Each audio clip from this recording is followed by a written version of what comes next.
दोस्तों, ये वाकया है पाकिस्तान के सौबा सुनद के एक गांव का, जहां खीतों में उगने वाले ऊंट की टांग काट दी गई। फिर उसी जालिम वडीरू की बेटी के साथ शादी के दिन इस ऊंट है कि बच्चे ने कैसा सबक सिखाया। ये मिकाफात, अमल और अल्लाह का इंसाफ कैसे हुआ, ये पूरा वाकया जानने के लिए हमारे साथ रहे। ये वाकया एक ऐसे गांव का है जो अपनी जरखीज जमीनों, कुदरती खूबसूरती और मेहनती लोगों के लिए मशहूर था। गांव की मिट्टी सोना अगलती थी, लेकिन यहाँ के लोग गरबत, भौक और जुल्म के साये में जिंदगी गुजार रहे थे। उस गांव की बदकिस्मती ये थी कि उस पर एक बेरहम जागीरदार का कब्जा था, जिसका नाम रहमत अल्लाह था। नाम के बराकस इसमें न तो रहमत थी और न ही इंसाफ। रहमत अल्लाह नहायत मगरूर और खुद गरज इंसान था। वो खुद को गांव का बादशाह समझता था और गांव के हर फर्द को अपनी रियाया। वो अपनी जमीनों को अपनी ताकत और दौलत की अलामत समझता था और अपने मंशियों के जरिए हर किसान की जिंदगी को कंट्रोल करता था। उसका उसूल था कि जो उसके हुक्म से इनकार करेगा वो गांव में जिंदा नहीं रह सकता। उसकी जमीनों में काम करने वाले किसानों को दिन रात मेहनत करने के बावजूद न तो मुनासिब खाने को मिलता था और न ही उनकी कोई इज्जत थी। अगर कोई अपनी जमीन खरीदने का सोचता तो जागीरदार उसे या तो कर्ज के जाल में फंसा देता या झूठे इल्जामात लगाकर उसकी जिंदगी तबाह कर देता। गांव के लोग खौफ और मायूसी के आलम में जिंदगी गुजार रहे थे। हर किसान अपनी किस्मत को कोस रहा था। दिन भर खेतों में मेहनत करने के बाद भी उनके घर के चौलाहे भी मुश्किल जलते थे। बच्चे फाके करते और खवातीन रोजगार की तलाश में दर दर भटकती थीं। गांव के बुजुर्ग अक्सर एक दूसरे से कहा करते थे, ये जुल्म ज्यादा देर नहीं चलेगा।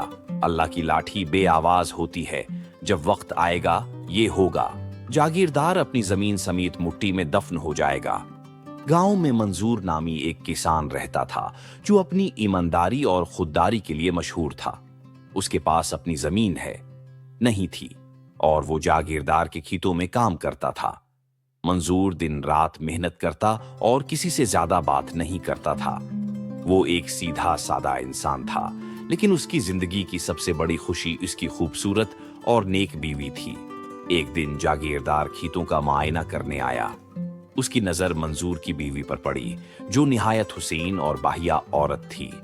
जागीरदार के दिल में नापाक ख्यालात पैदा हो गए और वो बहाने बहाने से मंजूर के खेत के करीब जाने लगा। जागीरदार के रवैये को देखकर मंजूर परेशान हो गया।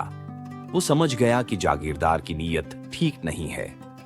अपनी बीवी को महफूज रखने के लिए उसने उसे गांव से बाहर उसके मैके भेज दिया। जब जागीरदार को मालूम हुआ कि मंजूर ने अपनी बीवी को गांव से बाहर भेज दिया है, तो वो गुस्से से पागल हो गया। उसने मंजूर को सबक सिखाने का फैसला किया। कुछ दिन बाद फसल की कटाई हुई और जागीरदार हुआ बादल हो गया। ने मंजूर पर 2 लाख रुपए का कर्ज डाल दिया। ये रकम इतनी बड़ी थी कि मंजूर कभी भी अदा नहीं कर सकता था। मंजूर ने जागीरदार से रहम की दरख्वास्त की, लेकिन जागीरदार ने कहा, या तो कर्ज अदा करो या गांव छोड़ दो। मंजूर मजबूर होकर गांव से चला गया। उसके जाने के बाद गांव वालों में खौफ की लहर दौड़ गई। सबको लगने लगा कि जागीरदार के जुल्म के खिलाफ बोलना नामुमकिन है। कुछ महीने गुजर गए। एक दिन गांव में एक अजनबी मुसाफिर आया, जिसके पास 2 ऊंट थे। ये शख्स एक गरीब मजदूर था जो अपने ऊंटों के जरिए सामान ढोकर रोजी कमाता था। वो गांव में रहने के लिए जगह की तलाश में था। मुसाफिर ने जागीरदार से मुलाकात की और दरख्वास्त की, हुजूर, मैं बेघर हूं। अगर आप मुझे थोड़ी जमीन दे दें तो मैं यहां रहकर अपने ऊंटों के जरिए रोजगार कमा लूंगा। जागीरदार ने कहा, वो खाली मकान और जमीन ले लो, लेकिन याद रखो ये सब मेरी मुल्कियत है। तुम्हें मेरी इजाजत के बगैर कुछ नहीं करना होगा। ऊंट वाला अपनी जमीन पर रहने लगा और खुश था। उसका एक बेटा रोज ऊंटों को चरने के लिए ले जाता। ये मामूल कई महीने तक चलता रहा, लेकिन एक दिन एक ऊंट गलती से जागीरदार के खेतों में घुस गया। जागीरदार के मुंशियों ने शूर मचाया और ऊंट को पकड़कर मारना शुरू कर दिया। जब जागीरदार को खबर मिली तो उसने कहा, ऊंट की ऐसी सजा दो कि ये याद रखे। जागीरदार के हुक्म पर मुंशियों ने कल्हाड़ा मंगवाया और बेजबान ऊंट की टांग काट दी। ऊंट की चीखों ने पूरे गांव को हिलाकर रख दिया। गांव के लोग ये मंजर देखकर सकते में आ गए, लेकिन किसी की हिम्मत नहीं हुई कि वो कुछ बोले। ऊंट वाले ने जख्मी ऊंट को गले लगाया और आसमान की तरफ देखकर दुआ की, या अल्लाह, तू इंसाफ करने वाला है, उन जालिमों को उनके किए की सजा दे। कुछ महीने गुजरे और जागीरदार की बेटी की शादी का दिन आ गया। शादी में गांव के हर शख्स को मदहू किया गया। जागीरदार ने अपनी शान व शौकत दिखाने के लिए शानदार इंतजामात किए। शादी की तकरीब के दौरान अचानक वही जख्मी ऊंट लंगड़ाता हुआ तकरीब में दाखिल हुआ। उसके साथ उसका बच्चा भी था। ऊंट को देखकर लोग खौफजदा हो गए। ऊंट का बच्चा अचानक जागीरदार की बेटी की तरफ लपका और उसे अपने जबड़ों में दबोच लिया। पूरे मजमा में अफरातफरी मच गई। लोग चीखते रहे, लेकिन कोई भी उस जानवर को रोक न सका।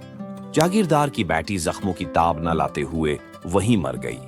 अपनी बेटी के गम में जागीरदार पागल हो गया। उसने अपनी जमीनों और दौलत के बावजूद जिंदगी से हार मान ली। कुछ महीने बाद वो बीमारी और तन्हाई की हालत में मर गया। जागीरदार के मरने के बाद गांव के लोग आजाद हो गए। उन्होंने अपनी जमीनों पर खुद काम करना शुरू किया और खुशहाल जिंदगी गुजारने लगे। गांव के बुजुर्गों ने इस वाकये को कुदरत का इंसाफ कहा। ये कहानी हमें ये सबक देती है कि जुल्म कितना भी ताकतूर क्यों न हो, उसका अंजाम हमेशा बड़ा होता है। मुकाफात अमल का कानून अटल है और मजलूम की फरियाद कभी जाये नहीं होती। जालिम का अंजाम हमेशा अबरतनाक होता है, चाहे वो कितना ही मजबूत क्यों न हो।